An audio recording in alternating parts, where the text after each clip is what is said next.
السلام علیکم ورحمۃ اللہ وبرکاتہ۔ الحمد للہ رب العالمین والصلاة والسلام علی رسولہ الکریم وعلی آلہ وصحبہ اجمعین وبعد۔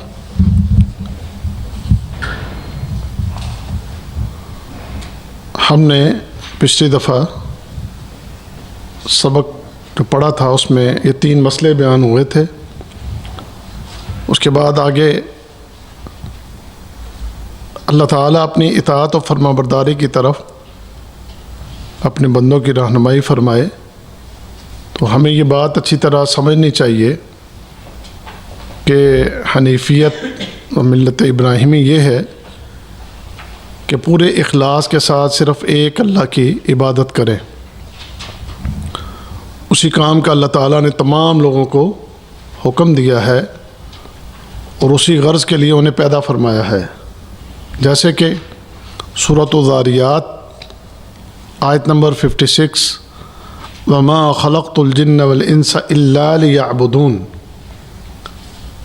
اللہ تعالیٰ نے تمام جنات اور انسانوں کی جو پیدائش کی، انہیں جو پیدا کیا ہے، تو اس کا مقصد یہ ہے کہ وہ اللہ تعالیٰ کی عبادت کریں۔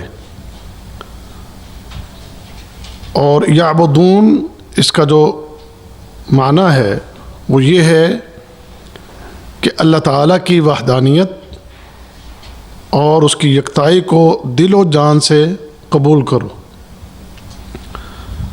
یعنی انسان اللہ تعالیٰ کی عبادت کے لیے پیدا کیا گیا ہے، اور وہ عبادت کیسے کرے کہ اللہ کو وحدہ لا شریک مانتے ہوئے، اس کے ساتھ کسی کو شریک نہ ٹھہراتے ہوئے اکیلے اس اللہ کی عبادت کرنا۔ یعنی اس میں توحید کا سبق ہے کہ توحید وہ ضروری ہے۔ توحید کے بغیر، یعنی اگر آپ اللہ کی عبادت ایسے کرتے ہیں کہ ساتھ کسی اور کو بھی شریک ٹھہراتے ہیں، تو پھر وہ یعبدون کا حق ادا نہیں ہوا۔ یعبدون کا حق اسی طرح ادا ہوگا کہ اکیلے اس کی، اور توحید کی جو 3 اقسام ہیں اس کو مد نظر رکھتے ہوئے کسی بھی قسم میں کسی جگہ پر کوئی خامی نہ آئے، کہیں پر کوئی غلطی نہ ہو۔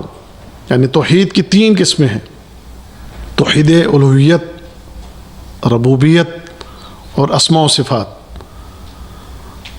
ربوبیت کیا ہے، الوہیت کیا ہے، اسماء و صفات کیا ہے، تقریباً آپ لوگ پہلے بھی کئی دفعہ آپ نے پڑھا ہوگا۔ توحید ربوبیت کہ سب کو، پوری کائنات کو تخلیق کرنے والا وہ تنہا ہے، اس نے اکیلے نے پیدا کیا ہے۔ زمینوں کو، آسمانوں کو، انسانوں کو، جنات کو، یا اس کے درمیان جو کچھ بھی ہے، ہر ایک چیز کو بنانے میں کسی اور کا کوئی کردار نہیں ہے، کسی اور نے نہیں بنایا، صرف اس اکیلے نے بنایا ہے۔ اور 6 دن کے اندر اس نے بنا دیا۔ اللہ الذی خلق السماوات والارض وما بینہما فی 6 ایام۔ 6 روز کے اندر اتنی بڑی کائنات کو تخلیق کرنا۔ اچھا، پھر تخلیق ہی نہیں، تخلیق کرنے کے بعد پھر اس کو سنبھالنا، پالنا، اس کے اندر تدبیر کرنا، یہی توحید ربوبیت ہے۔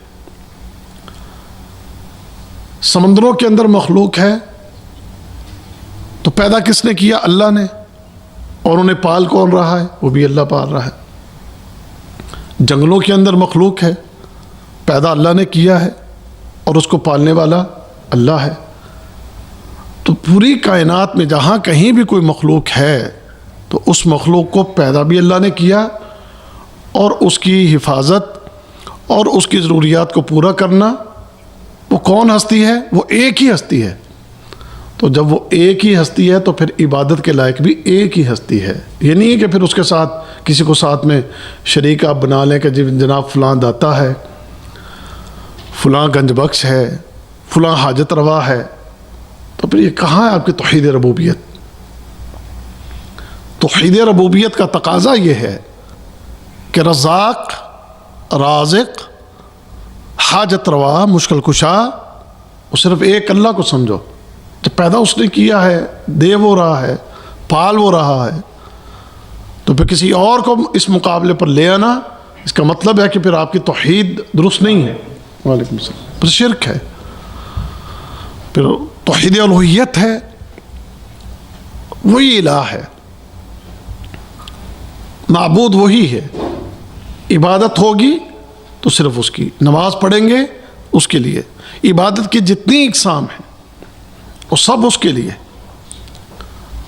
آپ دعا کے لیے ہاتھ اٹھائیں گے تو اس کے آگے، قیام رکوع سجود ہوں گے تو اس کے لیے، کسی اور کی طرف سجدہ کرنا، اس کے سامنے جھکنا، اس کے سامنے ہاتھ پھیلانا، دعا کرنا اس سے، کسی مردے سے، کسی غیر اللہ سے، تو یہ توحید الوہیت نہیں ہے۔ توحید الوہیت کہ جس کو تم نے رب مانا ہے، پیدا کرنے والا مان لیا، پالنے والا مان لیا، تو اب پھر عبادت کرنے کے لیے بھی اسی کی طرف رجوع کریں گے، آپ اسی کی عبادت ہوگی۔ پھر اسماء و صفات ہے، بغیر تعطیل کے، بغیر تمثیل کے، لیس کمثلہ شیء، وہ اللہ ہے، وہ رحمان ہے، وہ رحیم ہے، وہ متکبر ہے، وہ جبار ہے، وہ قہار ہے، وہ وہاب ہے، بغیر کسی تعطیل اور بغیر کسی تمثیل کے تمہارا اس پر ایمان ہو۔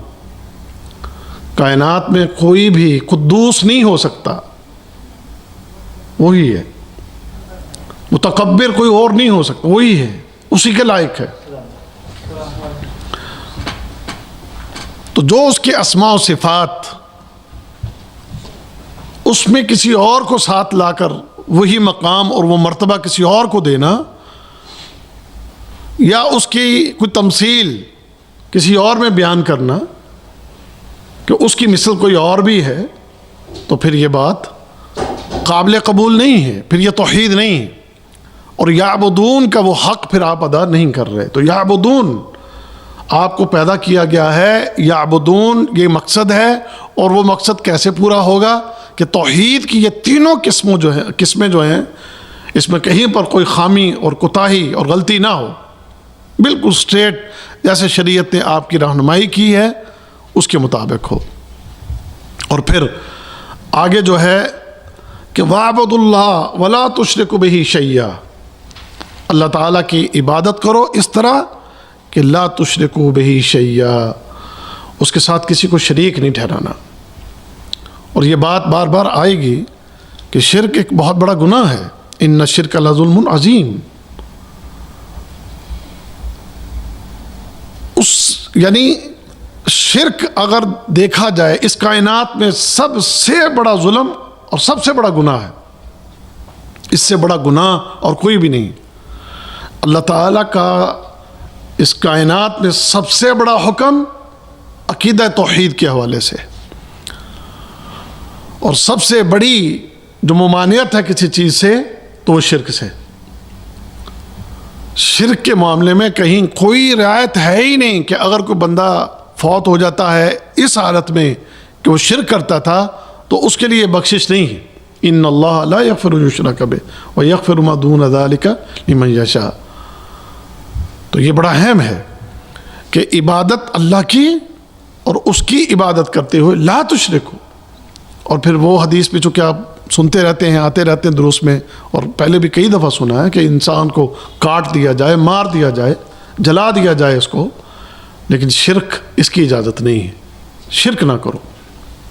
تو یہ یہاں پر اس حصے میں ایک تو کہ عبادت اللہ کی کرنی اور کیسے کرنی ہے، اور دوسرا کہ اللہ کے ساتھ کسی کو شریک نہیں ٹھہرانا۔ یہ ہے زندگی کا مقصد۔ وما خلقت الجن والانس الا لیعبدون، اے انسانوں کی جماعت، جنات کی جماعت، اللہ کی عبادت کرو اور ایسے کرو کہ تم اس کے ساتھ کسی کو شریک نہیں ٹھہراؤ گے۔ تو یہ تمہاری تخلیق کا مقصد ہے۔ اب اگر یہ انسان اللہ کے ساتھ کسی کو شریک ٹھہراتا ہے، شرک کرتا ہے، تو پھر یہ انسان کہلانے کے لائق نہیں ہے۔ ان الذین کفروا من اہل الکتاب والمشرکین فی نار جہنم، آخر میں کیا ہے؟ اولئک هم شر البریہ، کہ اللہ کی جتنی بھی مخلوق ہے اس ساری مخلوق کے اندر اگر کوئی سب سے گندا اور برا ہے تو وہ مشرک ہے. اس سے گندا اور اس سے برا پھر اس پوری مخلوق میں کوئی نہیں ہے. اور پھر نجس، انما المشرکون نجس، اور مشرک جو ہے وہ ناپاک ہے، پلید ہے، گندا ہے. چاہے وہ لا الہ الا اللہ پڑھتا ہو، چاہے وہ کلمے پڑھتا ہو، کلمے کے ورد کرتا ہو، کلمے کے جناب وہ کبھی اندھیرے میں بیٹھ کے بڑی ہو کرتا ہو، جو مرضی کرتا ہو اور اپنے آپ کو بڑا ذکر الہی کا علمبردار کہتا ہو، لیکن اگر وہ کہیں بھی شرک کر لیتا ہے تو پھر اس کے لیے وہی اعزاز ہے پھر کہ وہ نجس ہے، اور وہ اللہ کی مخلوق میں سب سے زیادہ گندا اور برا ہے. تو شرک کے بارے میں خوب آگاہ رہیں اور خوب اس چیز کو سیکھتے رہیں اور سمجھتے رہیں اور اپنے آنے والی نسلوں کی تربیت کرتے رہیں کہ بھئی شرک کبھی نہ کرنا. اب معرفت الہی، بلکہ اصل سبق جو آگے اب شروع ہو رہا ہے، اصول ثلاثہ. اصول اصل سے، اصول ثلاثہ کیا ہے؟ 3 چیزیں ہیں اس کے اندر کہ جو ہر مومن اور مسلمان کو سمجھنا چاہیے. اور یہ تینوں چیزیں اصل میں اس کا تعلق اس چیز سے ہے کہ جو انسان نے مرنے کے بعد جس چیز کا سامنا کرنا ہے، جو قبر میں جانا ہے. قبر میں جاؤ گے تو تم سے 3 سوال ہوں گے. وہ جو قبر میں 3 سوال ہیں، انہی تینوں سوالوں کے متعلق یہ اصول ثلاثہ ہے. سوال کیا ہے وہاں پر؟ من ربک، من نبیک، ما دینک، کہ 3 چیزیں. اب یہ 3 سوال تم سے ہونے ہیں تو پھر ان 3 چیزوں کے بارے میں اس زندگی میں، اس حیات میں تمہارے پاس علم ہونا ضروری ہے. من ربک، یہ سوال ہے، اس کے بارے میں تمہارے پاس علم ہے؟ تم جانتے ہو کچھ؟ اگر جانتے ہو اور پھر جاننے کے بعد اس کے مطابق تمہارا عمل ہے تو پھر قبر میں تم اس سوال کا جواب دے دو گے، ربی اللہ، کہ میرا رب کون ہے؟ اللہ میرا رب ہے. من نبیک، نبی تمہارے کون؟ یقیناً اس دنیا میں اگر تمہارے پاس تمہارے نبی کے متعلق علم ہے، جانتے ہو کیا تھے تمہارے نبی محمد رسول اللہ صلی اللہ علیہ وسلم، ان کی سیرت کیا تھی. جتنی کتابیں نبی کریم صلی اللہ علیہ وسلم کی سیرت پر لکھی جا چکی ہیں اور آئندہ بھی لکھی جائیں گی انشاءاللہ، اتنی کوئی کتب کسی اور کی سیرت پر لکھی نہیں گئی. لیکن اس کے باوجود آپ کے پاس علم ہی نہ ہو، تمہارے پاس نبی کریم صلی اللہ علیہ وسلم کی بعثت کا مقصد، آپ کی آمد، آپ کی تعلیم، اس کو کوئی آپ کے پاس علم ہی نہ ہو. کتابیں بے شمار ہیں سیرت پہ، بے شمار، لیکن پڑھنے کی فرصت ہو تو پھر ہے نا. کوئی بندہ یہاں پر ہاتھ کھڑا کر کے کہہ سکتا ہے کہ میں نے نبی کریم صلی اللہ علیہ وسلم کی کسی ایک سیرت کی کتاب کو پہلے صفحے سے لے کر آخری صفحے تک پڑھا ہے؟ بہت کم لوگ ملیں. میں نہیں کہتا بالکل نہیں، ہوں گے، لیکن آپ کو بہت کم لوگ ملیں گے. اگر آپ سینکڑوں کے مجمع میں کھڑے ہوں اور آپ لوگوں سے سوال کر لیں کہ بھی تم میں سے کون ہے جس نے اپنے نبی کی سیرت کے متعلق کسی ایک کتاب کا صفحہ اول سے لے کر صفحہ آخر تک مطالعہ کیا ہو. باقی دنیا جہان کے تو سارے کام ہو جاتے ہیں اور ساری جو مصروفیات ہیں وہ سب ہو جاتی ہیں، لیکن ان چیزوں کا علم حاصل کرنا اور پڑھنا، ان چیزوں اس کے متعلق ہمارے اندر سستیاں ہیں اور غفلتیں اور تساہل ہے. تو وہ علم، من ربک، من نبیک، اور اسی سے یہاں پر یہ 3 چیزیں بیان ہوئیں، یہ اصول بیان ہوئے کہ تمہیں معلوم ہو من ربک، تمہارا رب کون ہے. صرف اتنا ہی کہہ دینا کافی نہیں، ربی اللہ، میرا رب اللہ ہے، صرف اتنا ہی کافی نہیں ہے.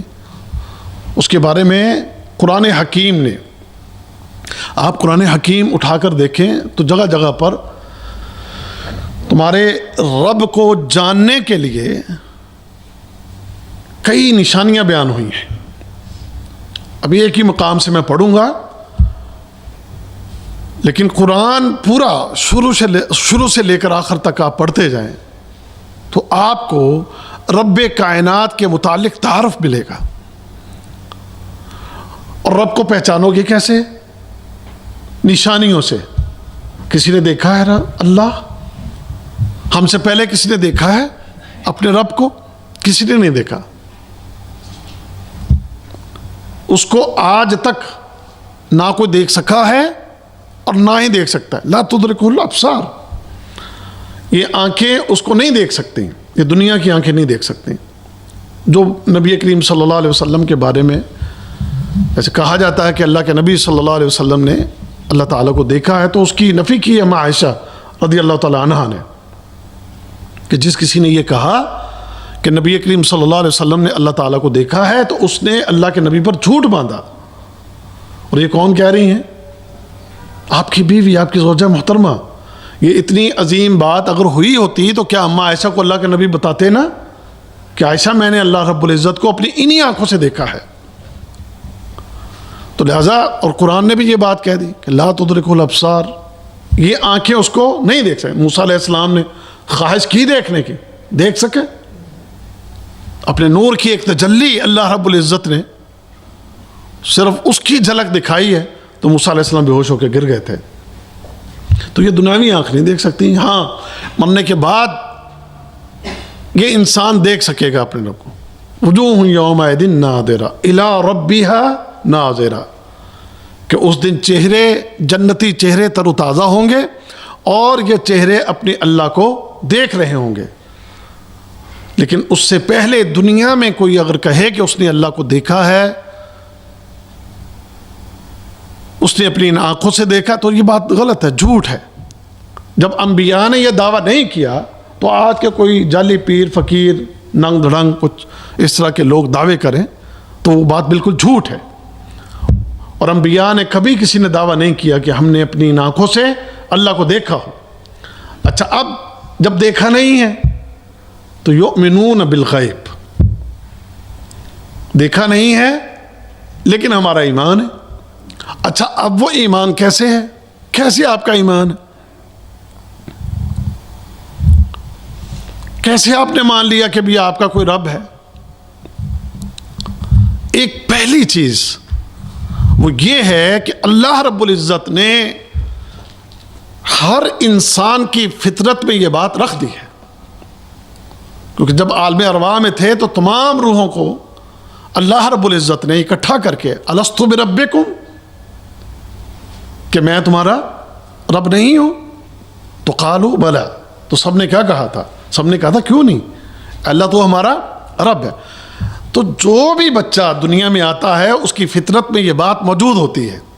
وہ الگ بات ہے، جیسے نبی کریم صلی اللہ علیہ وسلم نے فرمایا کہ آگے ان کے جو والدین ہیں وہ اپنے بچوں کی کوئی ایسی تربیت کرتے ہیں کہ کوئی کسی کو یہودی بنا دیتا ہے، کوئی کسی کو عیسائی بنا دیتا ہے، کوئی کسی کو کچھ بنا دیتا ہے، لیکن فطرت میں یہ بات موجود ہے. اب وہی فطرت اگر انسان اپنے اس فطرت پر قائم رہے تو پھر وہ نشانیاں دیکھتا ہے، کائنات کو دیکھتا ہے، کائنات کے مناظر کو دیکھتا ہے. تو پھر ان مناظر کو دیکھنے کے بعد یہ مانتا ہے کہ ہاں واقعی اس کائنات کو سنبھالنے والا، اس کائنات کو چلانے والا کوئی ہے.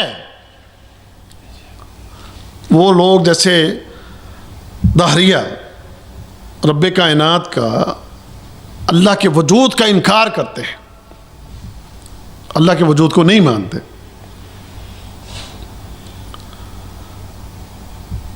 امام ابو حنیفہ رحمہ اللہ سے جیسے دہریوں کا مناظرہ ہو گیا، کہنے لگے جی کہ ابھی یہ کائنات خود بخود اس کی تخلیق ہوئی، سب کچھ خود بخود ہی مارد وجود میں آیا، یہ سب کچھ نظام چل رہا ہے، سورج چاند ستاروں لیل و نہار ان کا آنا جانا، یہ سب کچھ اپنے آپ ہی ہو رہا ہے.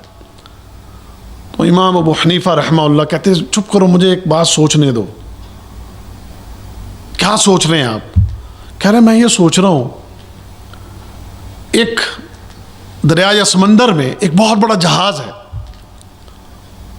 اور وہ جو جہاز ہے اس کو چلانے والا کوئی نہیں ہے، خود بخود ہی دریا میں سمندر میں چل رہا ہے،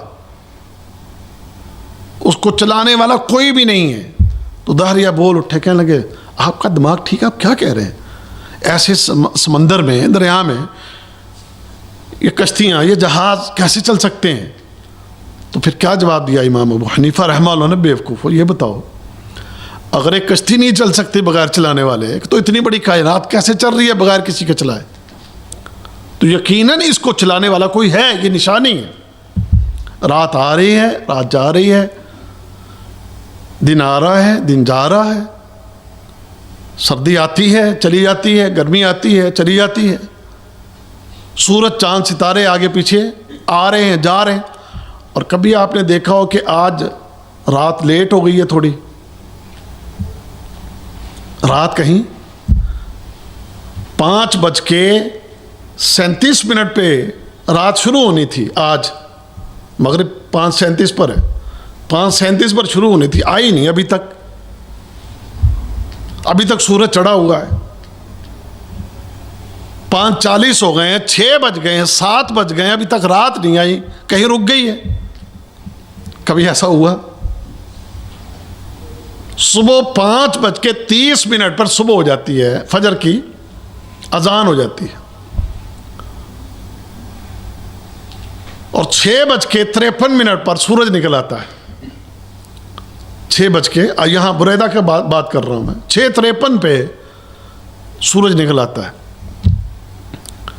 لیکن 7 بج گئے، 7:15 بج گئے، 7:30 بج گئے، 8 بج گئے، آج سورج کہیں رک گیا ہے پیچھے؟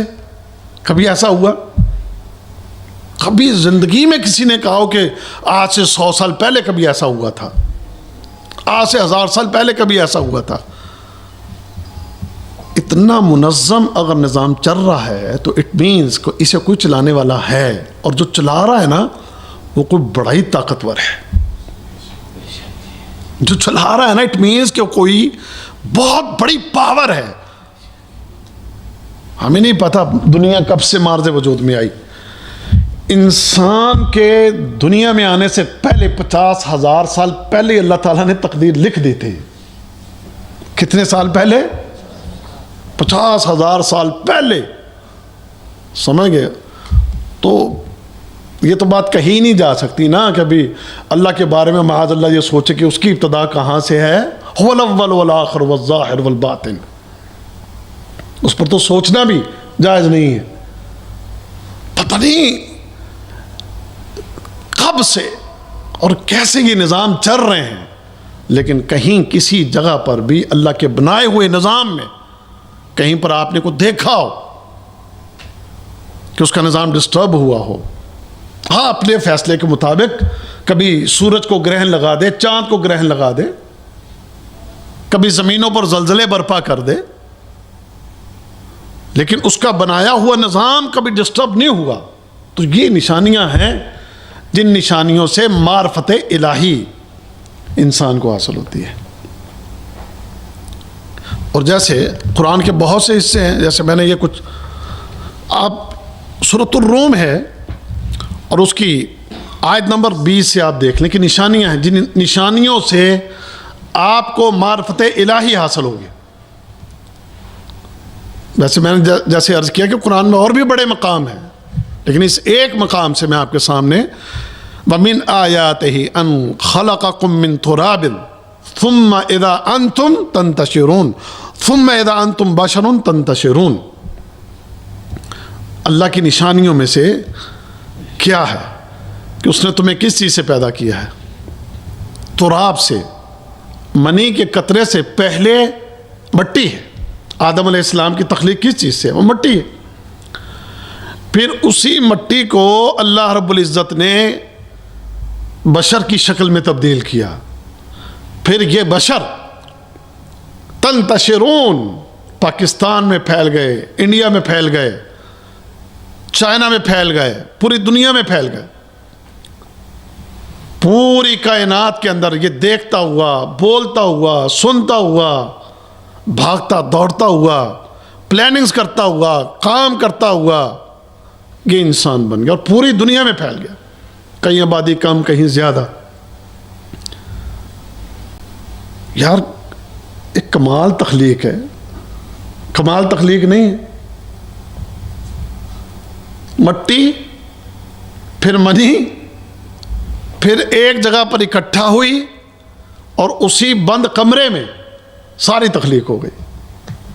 اس بند کمرے کے اندر یہ پوری تمہارے نین نقش، چہرہ اور چہرے سے متعلقہ تمام اعضاء اور سر سے لے کر پاؤں تک مکمل کمپلیٹ پھر دنیا میں آ گیا. کیسے آ رہا ہے، کیسے بن رہا ہے، کون ہے، نشانی کوئی ہے، اور وہ کوئی بہت بڑی طاقت ہے، بہت بڑی قوت ہے کہ جس نے مٹی کو یہ رنگ دے دیے، جس نے مٹی کو یہ وجود دے دیا،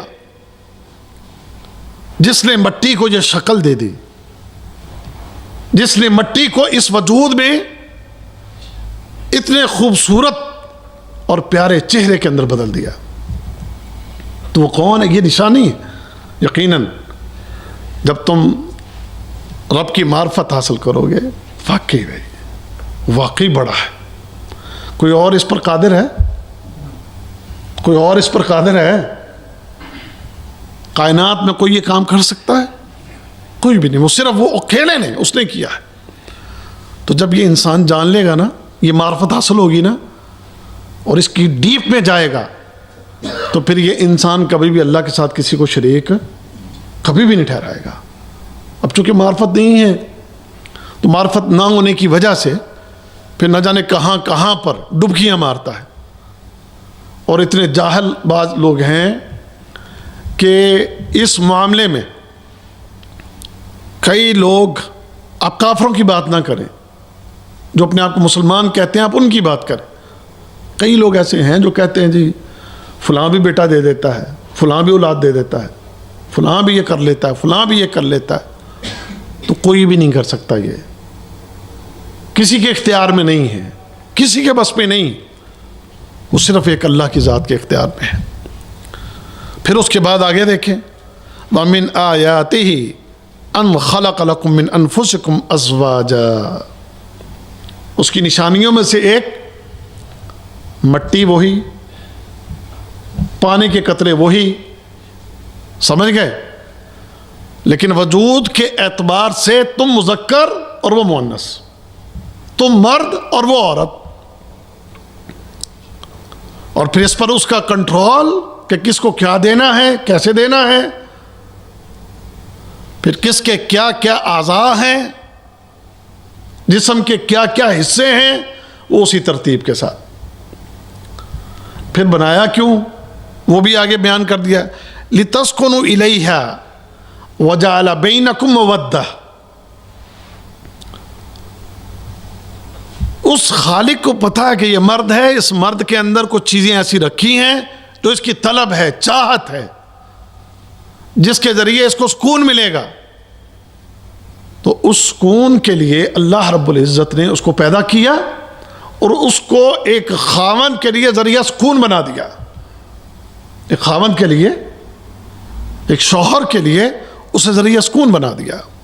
اور پھر اس اللہ نے ہی وَجَعَلَ بَيْنَكُمْ مَوَدَّةً وَرَحْمَةً، جو میاں بیوی آپس میں محبت اور ایک دوسرے کے ساتھ پیار اور ایک دوسرے کا احترام اور ایک دوسرے کی عزت اور ایک دوسرے کے ذریعے واقعتاً سکون حاصل کرنے والے، تو یہ اللہ کا ایک انعام ہے. اور یہ عطا کس کی ہے؟ وہ اللہ تعالیٰ کی ہے. اگر آپ کو وہ بیوی دی ہے تو کس نے؟ اللہ نے دی ہے. اس کو پیدا کرنے والا اللہ، پھر اس کو ذریعہ سکون تمہارے لیے بنانے والا اللہ، پھر اس کو ذریعہ مودت اور رحمت بنانے والا وہ اللہ ہے. یہ اللہ ہی ہے کہ جس نے یہ تمام چیزیں تمہارے درمیان پیدا کر دی، اور یہ کوئی اور نہیں کر سکتا، یہ کسی اور کے اختیار میں نہیں ہے. تو یہ بھی نشانی ہے. پھر آگے جیسے آگے فرمایا إِنَّ فِي ذَلِكَ لَآيَاتٍ لِقَوْمٍ يَتَفَكَّرُونَ. آگے فرمایا وَمِنْ آيَاتِ خَلْقُ السَّمَاوَاتِ وَالْأَرْضِ. اللہ کی نشانیوں میں ہیں یہ آسمان، بڑے بڑے آسمان، 7 آسمان ہیں، اور پھر 7 کے 7 آسمان بغیر کسی ستون کے کھڑے۔ اللہ الذی خلق السماوات بغیر عمد ترونہا، اللہ وہ ذات ہے جس نے آسمانوں کو بنایا بغیر عمد ترونہا، اور بغیر عمود کے تم دیکھتے ہو کہ یہ آسمان کھڑا ہے۔ ایک چھت آپ نے چھوٹی سی بنانی ہو، صرف چھوٹی سی چھت، تو آپ چھوٹی سی چھت بھی بغیر ستون کے کھڑی نہیں کر سکتے، تو یہ تو اتنی بڑی چھت ہے اور بہت بھاری چھت ہے۔ نبی کریم صلی اللہ علیہ وسلم نے فرمایا ایک آسمان کی موٹائی کتنی ہے، صرف موٹائی، فرمایا 500 سال کی مسافت کے برابر، 500 سال کی، اتنا بھاری آسمان، اتنا موٹا آسمان، پھر طول و عرض اس کا کیا ہوگا ہم اندازہ نہیں کر سکتے۔ اس آسمان کے اندر جو ستارے ہیں، سیارے ہیں، وہی زمین سے کروڑوں گنا بڑے ہیں، زمین سے کروڑوں گنا بڑے ہیں۔ بعض سیاروں کے بارے میں جیسے سائنسدانوں نے کہا 300 گنا بڑے، اور وہ سیارے ستارے آسمان پر پہنچ کے آپ کو زمین پر چھوٹے چھوٹے نظر آتے ہیں، تو پھر یہ آسمان کتنا بڑا ہوگا؟ جدھر بھی نظر کرو آسمان ہے، جدھر بھی نظر ڈالو آسمان ہے، اور ستارہ ایک چھوٹا سا تمہیں نظر آ رہا ہے، لیکن وہ ستارہ تمہاری زمین سے 300 گنا بڑا۔ سمجھ گئے؟ بلکہ ایک جگہ شاید آپ تو پڑھتے رہتے ہیں، کہکشاں جو آسمان میں ہے، اربوں سال بھی تم اس کے اندر پھرتے رہو، اربوں سال، اور وہ تمہارا پھرنا تمہارے جہاز یا تمہاری دنیا کی بنائی ہوئی تیز ترین سواریاں نہیں، روشنی کی رفتار سے اگر تم اربوں سال بھی پھرو تو تم اس کہکشاں کا سفر مکمل نہیں کر سکتے، تو پھر یہ آسمان کتنا بڑا ہوگا؟ اور اس اتنے بڑے آسمان کو کون ہے سنبھالنے والا؟ وہ اللہ ہے۔ پھر یہ زمین ہے، اتنی بڑی زمین، اتنی پھیلی ہوئی زمین، الم نجعل الارض کفاتا احیاء و امواتا، تم دیکھتے نہیں اس زمین کو؟ تمہارے مردے بھی اس کے اندر، تمہارے زندے بھی اس کے اوپر۔ آج تک کتنے لوگ مر گئے ہوں گے، کچھ اندازہ ہے ہمیں؟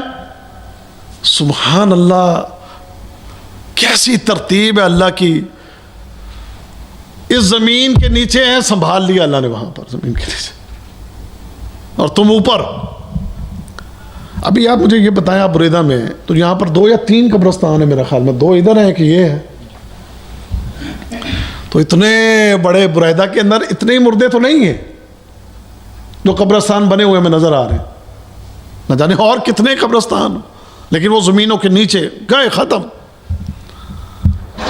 یہ کتنی بڑی اللہ کی یہ نشانی ہے کہ یہ ایک زمین، اور اس زمین کے اندر نیچے انسان دفن، اور اس کے اوپر ابھی اربوں انسان، کچھ 6 ارب انسان، 6 ارب انسان، اور زمین ابھی بھی کبھی مجھے آپ کے انڈیا کا نہیں پتا، ہم پاکستان میں بعض علاقے ہم دیکھتے ہیں کہ جیسے کوئٹہ بلوچستان کے علاقے وہ بالکل ایسے ہی ہیں جیسے یہ سعودی عرب کے اکثر علاقے۔ دیکھو تم یہاں سے جدہ جاؤ تو کہیں کہیں کوئی جناب آبادی آتی ہے، اور زمین وسیع تر زمین خالی، ایسے شور ڈالتے رہتے ہیں جناب آبادی کنٹرول کرو، آبادی کنٹرول کرو، یہ ہو جائے گا، وہ ہو جائے گا۔ یہ انسان کی اپنی ایک سوچ ہے، ورنہ ابھی زمین بہت خالی پڑی ہے، اور انسان کتنے ہیں؟ 6 ارب انسان، 6 ارب سے بھی زیادہ ہیں شاید۔ 6 ارب انسان اس زمین پر موجود ہیں، تو زمین ابھی بھی نہیں بھری، زمین ابھی بھی بہت سی جگہوں پر خالی پڑی ہے۔ تو اتنی بڑی زمین، اتنی بڑی زمین، یہ نشانی ہے، یہ اللہ کی نشانی ہے۔ اللہ اکبر کبیرہ. پھر آگے دیکھیں ایک اور نشانی, واختلاف السنتکم والوانکم ان فی ذلک لآیات للعالمین. میرا رنگ کچھ اور ہے, یہ میرے بھائی کا رنگ کچھ اور ہے, آگے رنگ کچھ اور ہے, آگے رنگ کچھ اور ہے, آگے آگے جاتے جاؤ, یہ مختلف ہمارے رنگ, یہ رنگوں کی تقسیم, یہ رنگ دینے والا, یہ رنگ بھرنے والا تو کون ہے؟ پھر اس کے بعد زبانیں, تمہاری زبان کچھ ہے, میری زبان کچھ ہے, چائنا والوں کی کچھ ہے, کیرلا والوں کی کچھ اور ہے, بنگلہ دیش والوں کی کچھ اور ہے, باقی یورپ میں جاؤ تو یورپ کے بھی تمام ممالک کی الگ الگ زبانیں ہیں.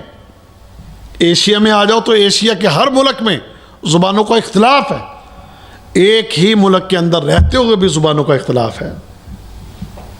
آپ کے انڈیا میں سینکڑوں زبانیں بولی جاتی ہیں, کوئی 1.5 ارب آبادی ہے وہاں کی, اور 1.5 ارب آبادی ایک ملک کے اندر کوئی سینکڑوں زبانیں ہیں وہاں پر. ہم ایک گاؤں سے دوسرے گاؤں چلے جائیں تو بعض اوقات وہاں بھی زبان کا فرق ہوتا ہے. ہم ہیں پنجاب کے, یہ میرا بھائی عبدالرزاق ہے, یہ بھی پنجاب کا ہے, لیکن بعض الفاظ میں ہمارا بڑا اختلاف ہے.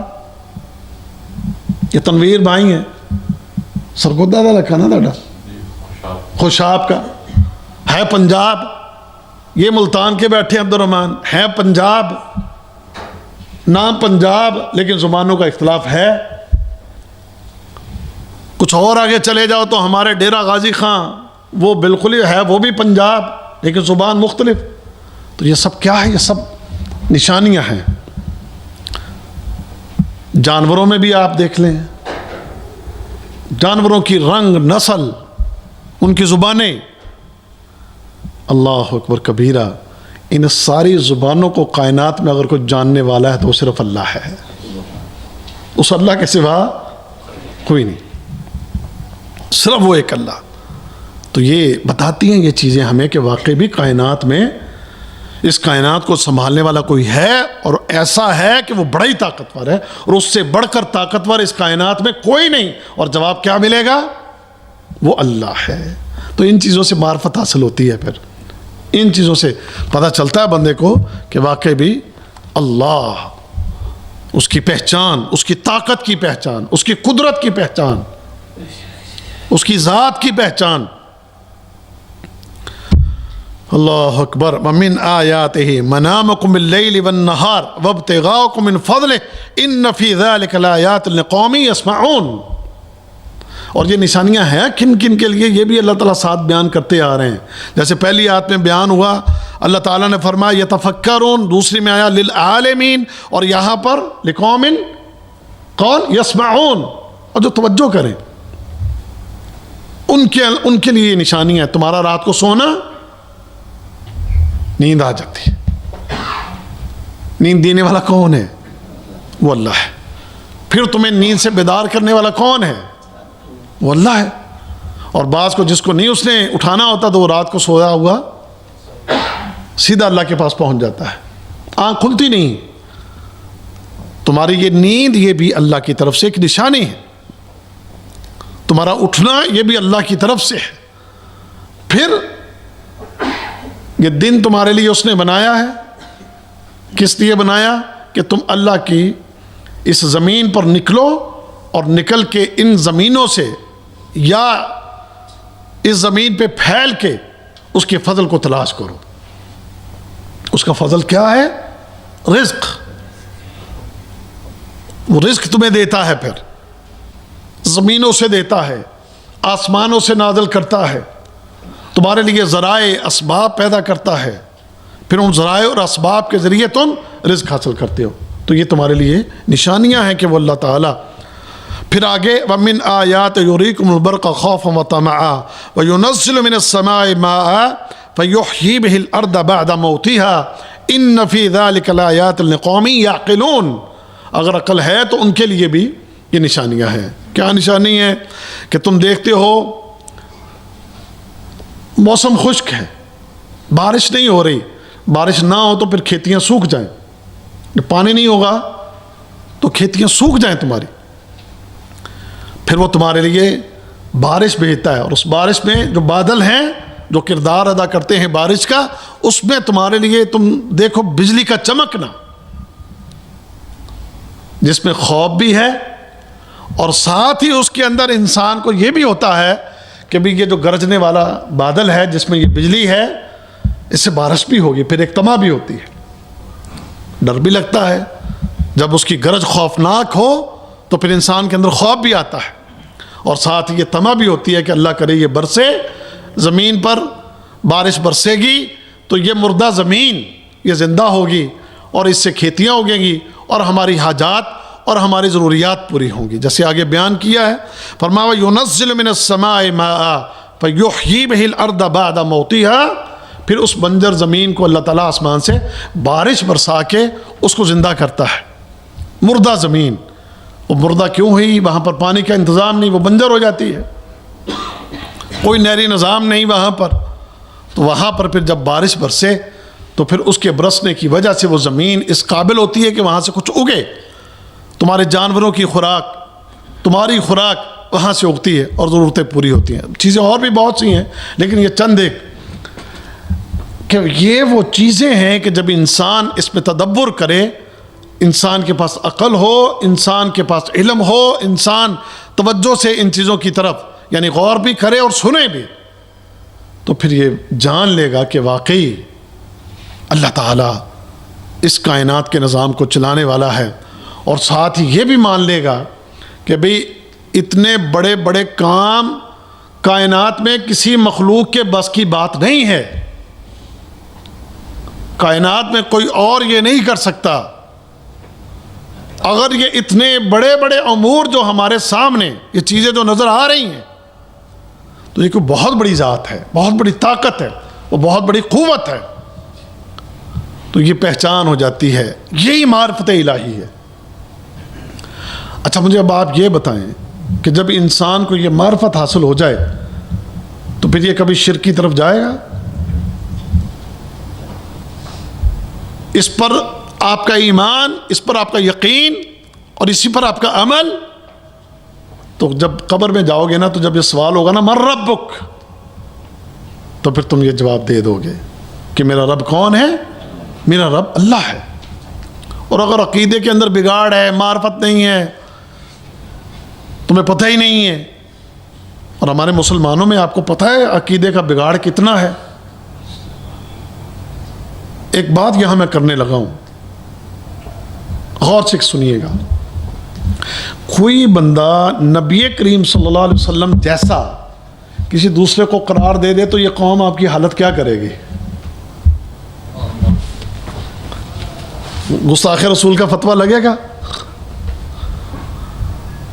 بولتے نہیں بھئی نبی کریم صلی اللہ علیہ وسلم کوئی کہے جی آپ جیسا کوئی اور بھی ہے، تو آپ سب اس پر فتویٰ لگا دیں گے گستاخی کا۔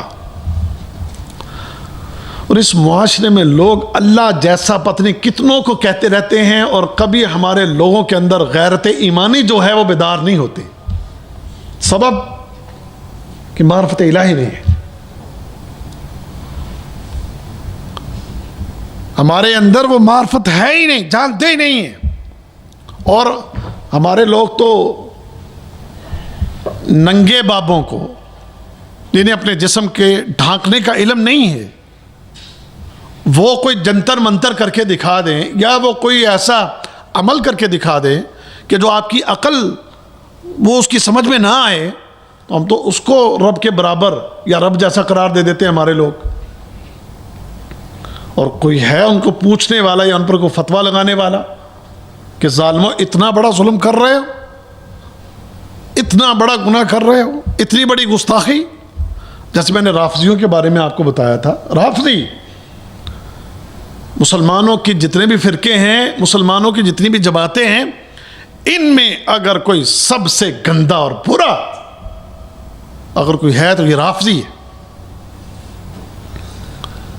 انہوں نے حضرت علی رضی اللہ تعالیٰ عنہ کو، حضرت فاطمہ رضی اللہ تعالیٰ عنہا کو، حسن و حسین رضی اللہ عنہما کو وہ درجے دے رکھے ہیں اور وہ مقام دے رکھے ہیں کہ بعض جگہوں پر تو اللہ تعالیٰ سے بھی اوپر لے جاتے ہیں، رب کائنات سے بھی اوپر لے جاتے ہیں، اور معاذ اللہ ثم معاذ اللہ کو ان کا محتاج ظاہر کرتے ہیں کہ یہ اللہ کے محتاج نہیں، گویا کہ معاذ اللہ ثم معاذ اللہ ان کا محتاج ہے، ایسی باتیں کرتے ہیں۔ ایک رافضی کہتا علی نے کہا کہ آدم علیہ السلام کی جو مٹی تھی اس کو میں نے گوندا تھا، یہی رافضی کہتے ہیں، حضرت آدم کی جو مٹی تھی وہ گوندنے والے کون، کس کے بارے میں کہتے ہیں؟ سمجھ گئے؟ کہتے جی نبی کریم صلی اللہ علیہ وسلم کو معراج ہوئی، معراج جب عرش پر پہنچے تو کہا ہے اللہ مجھے آپ اپنا آپ دکھائیں، تو جب اللہ نے اپنے پردے ہٹائے تو نبی کریم صلی اللہ علیہ وسلم حیران ہیں، زمین پر نظر مارتے ہیں، کبھی عرش پہ نظر مارتے ہیں، جو شکل علی کی ہے وہی شکل عرش والے کی ہے۔ یہ باتیں آپ نے سنی ہوں گی،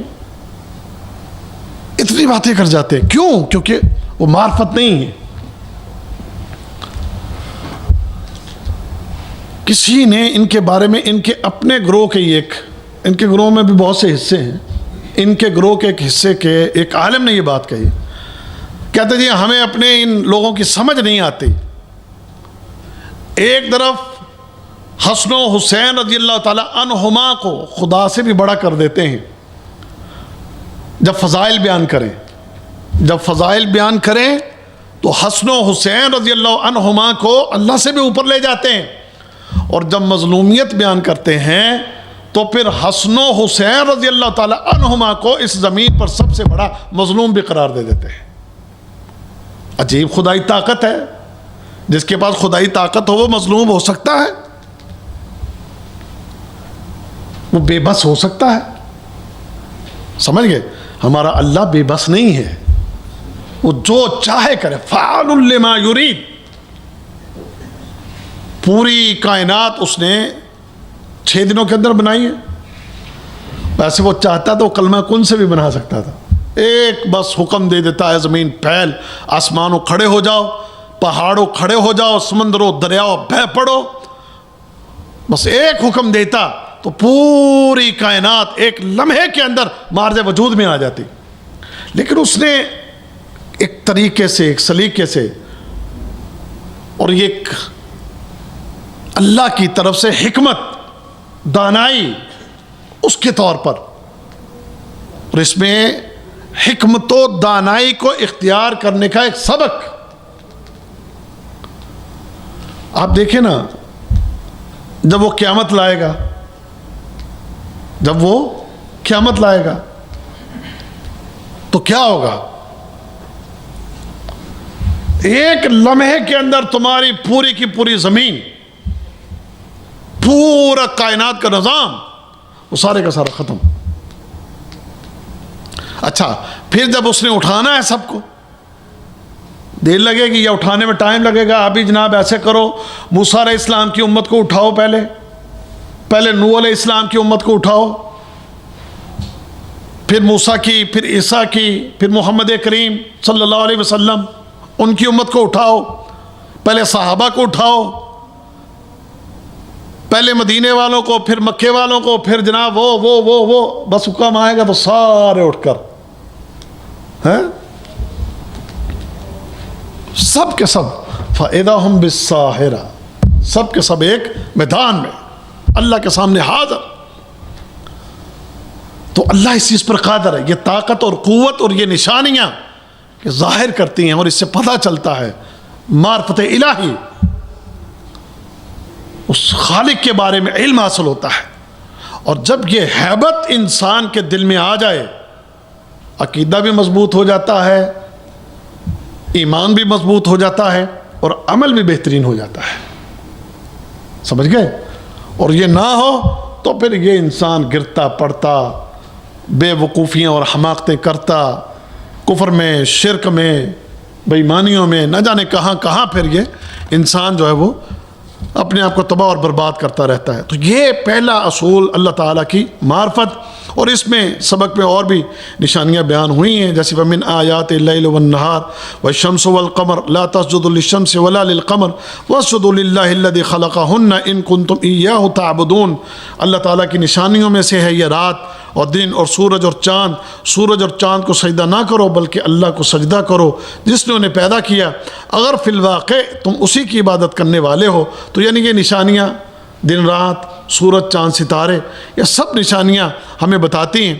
اور پھر جب یہ نشانیاں تم دیکھ رہے ہو اور تمہیں پتہ چل رہا ہے اللہ کی قدرت کا، تو پھر مخلوق کو سجدے نہ کرو، سجدے اس کو کرو، عبادت اس کو کرو کہ جس نے ان کو بنایا ہے، جس نے ان چیزوں کو تخلیق کیا۔ ان ربکم اللہ الذی خلق السماوات والارض فی ستۃ ایام ثم استوى علی العرش یغشی اللیل النہار یطلب حثیثا والشمس والقمر والنجوم مسخرات بامرہ الا لہ الخلق والامر تبارک اللہ رب العالمین۔ در حقیقت تمہارا رب ہی اللہ ہے، تمہارا رب اللہ ہی ہے جس نے آسمانوں اور زمینوں کو 6 دن میں پیدا کر دیا اور پھر اپنے عرش پر مستوی ہوا، جو رات کو دن میں ڈھانک دیتا ہے اور پھر دن رات کے پیچھے دوڑا چلا آتا ہے، جس نے سورج چاند ستارے پیدا کیے، سب اس کے تابعدار ہیں۔ خبردار رہو، اسی کا خلق اور اسی کا امر ہے۔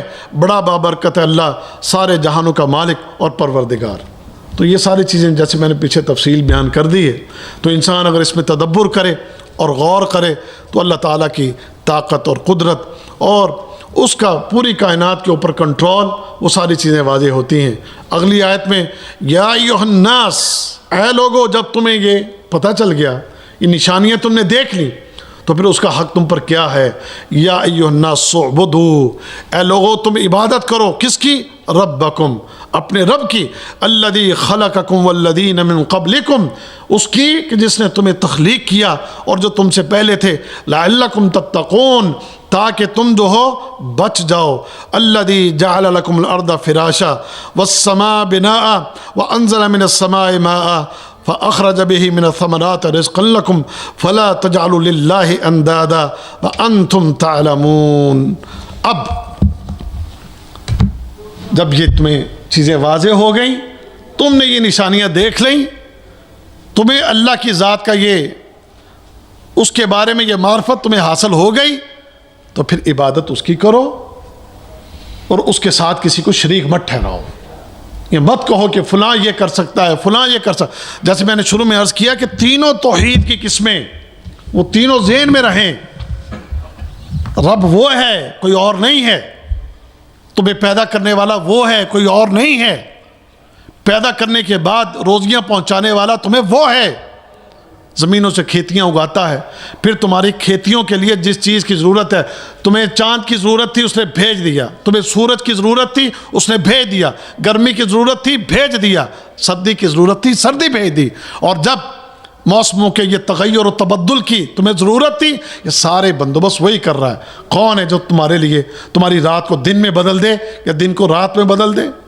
کون ہے کوئی کہے جناب یہ سردی کا موسم ہے، چلو لاہور والے کے پاس، ان سے کہے جناب یہ سردی کو بدل دیں آپ، لاہور والا بدل دے گا؟ وہ تو اب قبر کے نیچے ہے، قبر سے باہر بھی ہوں، چاہے کوئی کتنا ہی بڑا کوئی ولی اور جناب کتنا ہی بڑا کوئی نہ ہو، تو وہ تمہاری یعنی اللہ کی اس خلق میں تبدیلی نہیں لا سکتا، اللہ کہ اس کا کوئی فیصلہ ہو تو تب تو ممکن ہے۔ اور بس قسیم میں رہنے والے تو دیکھتے رہتے ہیں نا یہ مناظر، ایک دن سردی ایک دن گرمی بھی آ جاتی ہے، یہاں پر سردی کو گرمی میں، سردیوں کے موسم میں گرمی آ جاتی ہے، وہ بدل لیتے۔ اور بعض اوقات آپ دیکھو پاکستان میں جناب باقی ملکوں میں بھی ٹوٹ کے گرمی پڑ رہی ہوتی ہے، اللہ تعالیٰ بادل بھیجتا ہے، بارش ہو جاتی ہے اور گرم ترین موسم ٹھنڈا ہو جاتا ہے۔ کسی اور کے اختیار میں ہے یہ بات؟ تو لہذا یہ ساری باتیں جو نشانیاں اللہ تعالیٰ نے بیان کی ہیں، وہ اس لیے کہ انسان اس کی معرفت حاصل کرے، اور اس کو جاننے کے بعد پھر یہ جرت نہ کرو کہ اس کے ساتھ کسی کو شریک ٹھہرایا جائے، کسی کو ربوبیت میں، اس کی الوہیت میں، اس کی اسماء و صفات میں کسی بھی جگہ کوئی جھک مارو، کوئی گند مارو یا کوئی شرک کرو، نہیں، اس سے بچ جاؤ، خود بھی بچ جاؤ اور اپنے ماتحت اور باقی لوگوں کو بھی اس کی دعوت دو کہ بھی شرک نہ کرو، شرک سے بچ جاؤ، کیونکہ شرک ایک ایسا گناہ ہے کہ جس کی معافی نہیں ہے، یعنی مرنے کے بعد اس کے لیے معافی نہیں ہے. مرنے سے پہلے اگر اس نے توبہ کر لی تو اللہ تعالیٰ بخشنے والا ہے اور معاف کرنے والا ہے. اور اگر شرک کی حالت میں ہی مر گیا تو اس کا فیصلہ اللہ تعالیٰ نے کر دیا ہے کہ جو بھی مشرک ہوگا اس کے لیے معافی نہیں ہے. اور اس کا ٹھکانہ کیا ہے؟ وَمَن يُشْرِكْ بِاللَّهِ فَقَدْ حَرَّمَ اللَّهُ عَلَيْهِ الْجَنَّةَ، اس کے اوپر اللہ تعالیٰ نے جنت کو حرام کر دیا. وَمَأْوَاهُ، اس کا ٹھکانہ کیا ہے؟ جہنم ہے. تو اس لیے اللہ تعالیٰ سے دعا ہے اللہ تعالیٰ مجھے، آپ کو، ہم سب کو معرفت الہی حاصل کرنے کی توفیق عطا فرمائے. تو اصول ثلاثہ کا یہ پہلا اصول آج ہم نے پڑھا جس میں ہم نے اپنے رب کے بارے میں جاننے کی کوشش کی. تو یہ ایک بہت بڑا علم ہے، اس چھوٹی سی مجلس میں اس کا حق ادا نہیں ہو سکتا، لیکن جو اللہ تعالیٰ نے توفیق دی اس کے مطابق کوشش کی گئی ہے. اللہ تعالیٰ ہمیں بھی سمجھنے کی توفیق دے، آپ کو بھی سمجھنے کی توفیق دے، اور اس کے مطابق اللہ تعالیٰ عمل کی توفیق عطا فرما دے. ابراہیم علیہ السلام کو آگ میں ڈالا گیا تو آگ میں ڈالتے ہوئے ابراہیم علیہ السلام خلیل اللہ ہیں. آپ نے یہ نہیں کہا کہ میرے پاس یہ طاقت اور قوت ہے کہ اس جلتی ہوئی آگ کو میں بجھا دوں گا. نہیں، ایک بات کہی تھی. نبی کریم صلی اللہ علیہ وسلم فرماتے ہیں، کہا تھا حسبی اللہ و نعم الوکیل، میری اس مشکل اور پریشانی کو میں خود دور کرنے پر قادر نہیں ہوں، اگر کوئی قادر ہے تو میرے لیے میرا اللہ ہی کافی ہے اور وہی بہترین کارساز ہے. تو یہ اختیار، یہ طاقت، یہ قوت جب خلیل اللہ کے پاس نہیں ہے تو پھر جناب آج کے کسی پیر ولی فقیر کے پاس کیسے ہو سکتی ہے؟ تو اللہ سمجھنے کی توفیق دے. وآخر دعوانا ان الحمدللہ رب العالمین. سبحانک اللہم و بحمدک، اشہد ان لا الہ الا انت، استغفرک و اتوب الیک.